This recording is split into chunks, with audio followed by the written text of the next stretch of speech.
Sarah n'imaginait pas qu'elle conduirait un jour dans sa ville natale, Mogadiscio. Cela était encore impensable il y a seulement quelques années, quand les islamistes contrôlaient la capitale somalienne. Les Chebabs, liés à Al-Qaïda, avaient notamment interdit aux femmes de prendre le volant. Ce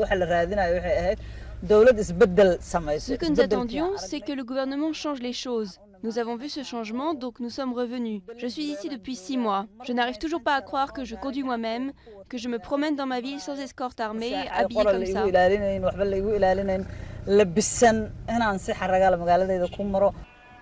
Cela fait près de 2 ans que les Chebabs ont été chassés de Mogadiscio. La vie des femmes ici a complètement changé. Dans cet institut de beauté, elles peuvent maintenant se faire tatouer au henné et se faire coiffer librement. Ces salons existaient déjà sous les Chebabs, mais les clientes devaient s'y rendre discrètement et elles étaient souvent menacées. Notre salon marche très bien maintenant, on est très contente, on embauche de plus en plus de jeunes femmes. Les nouvelles employées sont aussi très contentes. Mais il y a encore du chemin à faire pour les Somaliennes.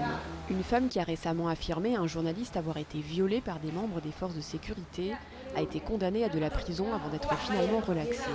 Le journaliste, lui, a écopé de 6 mois d'emprisonnement. D'après les associations de femmes, les viols restent fréquents. Pour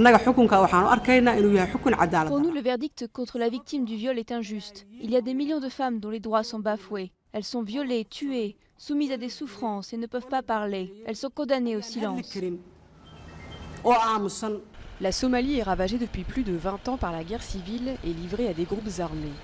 L'élection en septembre du président Hassan Sheikh Mohamud a suscité l'espoir de doter enfin le pays d'une réelle autorité centrale.